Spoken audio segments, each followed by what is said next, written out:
Welcome to Public Sector Accounting and Finance class. We are going to start with Chapter 1, and Chapter 1 is Introduction to Public Sector Accounting and Finance. Introduction to Public Sector Accounting and Finance. The first thing we're going to look at under this chapter is the Introduction to Public Sector Accounting and Finance. And under the introduction, we shall look at the definition of public sector. We shall look at definition of public sector. We shall look at about two definitions of public sector. After this, we'll look at the objectives. We'll look at the objectives of public sector accounting. We'll look at objective for public sector accounting, and also we're going to look at users of public sector accounting information. We'll also look at users of public sector accounting information. We're going to that talks about who and who make use of public sector accounting information. And immediately after this, we are going to look at the importance. We are going to look at the importance of public sector accounting information to users.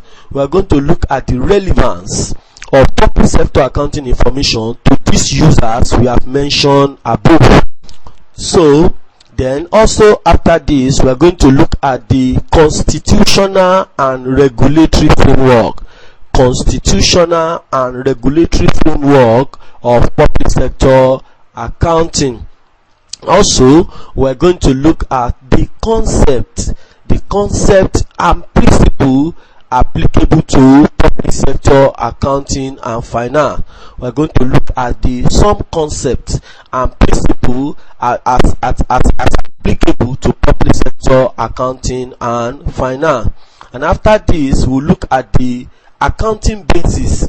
We'll look at the accounting basis to public sector accounting. We'll look at some accounting basis, the basis of accounting to public sector accounting. And under this basis, we shall look at the cash basis, the advantage of cash basis. Also, we'll look at the disadvantage of cash basis.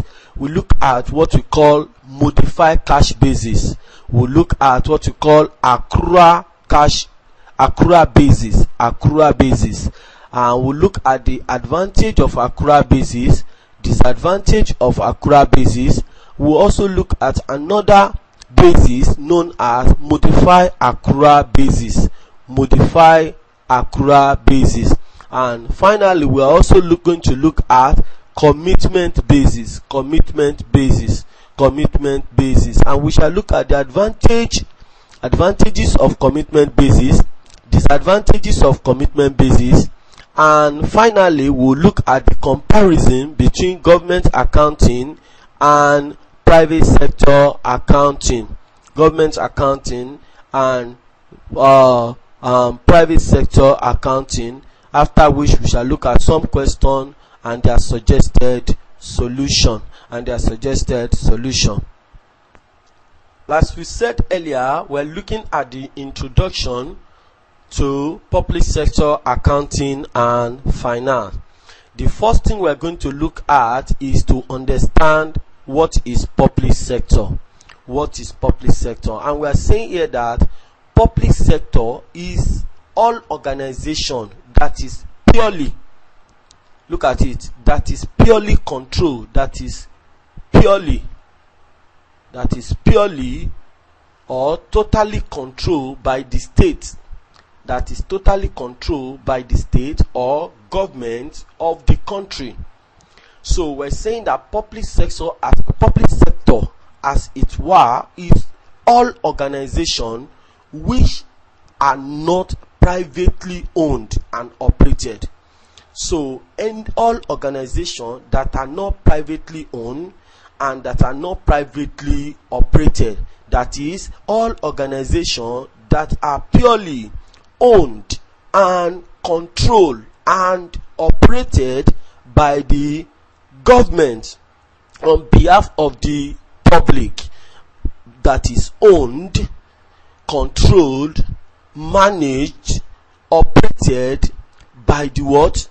By the government of the country or the state in the interest of the public or in the interest of the citizen of the country.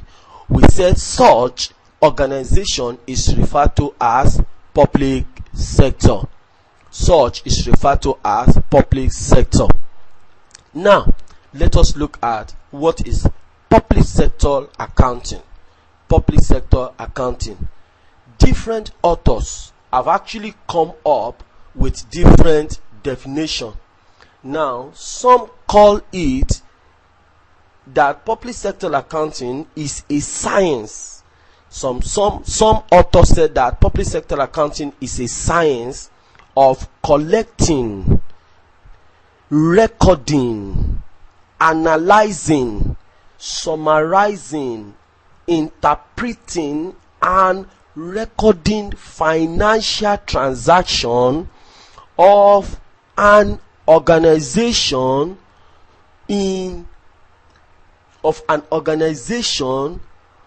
of various stakeholders for the purpose of decision making. Now, that is one definition, and another author has defined public sector as a process of recording.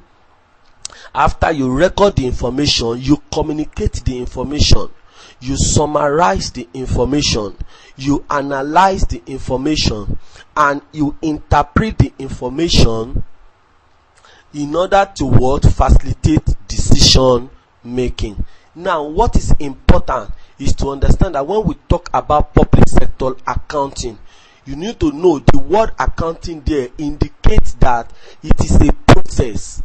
It is a process. It is not one just action. It is a process of. It is a process. It is an act of processing information into processing a data into information that could be used for decision making. So that needs to be understood from that perspective.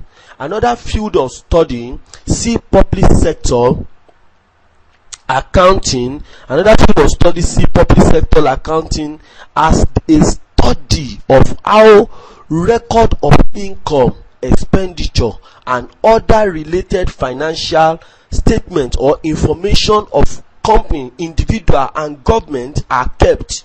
That is how another philosopher sees public sector accounting. He sees it as a study of how the record of income, expenditure, and other related financial information, financial transaction of an individual, corporate organization, and government are being kept. So it is important to us to note this. A public sector, it is an act, it is a process, it is a science, a process of recording, communicating, summarizing, analyzing, interpreting government financial statement and statistics in aggregate and detail. Now, what we mean by that is that when you gather a raw data, let's say you have sold something now, or you have collected money now, you need to process the information. You need to first record the information.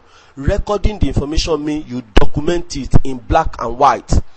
Then we talk about summarizing the information. Now, when you are reporting to board of director, management, you need to summarize the information. They don't need the detail of the information at a point.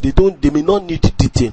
You need to summarize the information. But while you are summarizing the information, you need to analyze the information. How do you analyze the information? You need to separate. For example, when we are talking about your collection of income, collection of money from people, from stakeholder, you need to know, okay, this is how much I was able to collect in the month of January. This is how much I was able to collect from all female. This is how much we collected from youth. This is how much we were able to collect from old women or old men.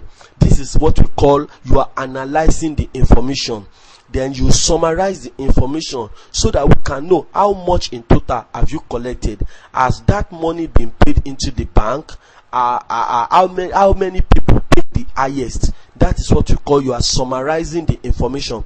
Then you now need to interpret this information. Interpret it is that you know that in the board of director, everybody may not be accountant, everybody may not understand figures. You need to break it down in such a way that even a non-accountant will understand the report you are presenting to the board. That is why we say that it is a process. It is not an end in itself. It is an end to a means. It is a means to an end. So we're saying that public sector is a means to an end. It is a process. It is a science of processing information, communicating it, summarizing the information, analyzing it, interpreting it, in aggregate, in detail, for the benefit of what? Using it to make informed decision. And it helps to render a stewardship account to the public fund.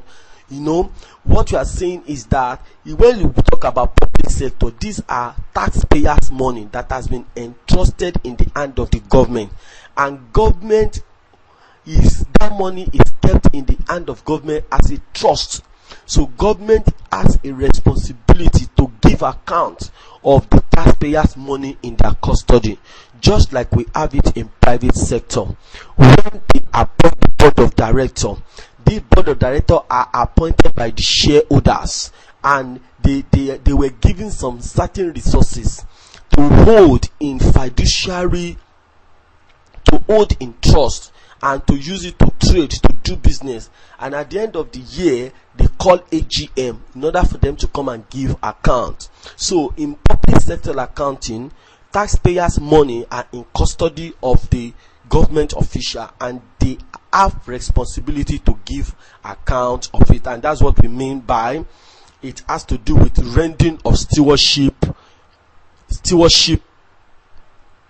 to public sector. The stewardship of the public fund entrusted in the hand of the government to the public, to the member of the public, or to the citizen of the country.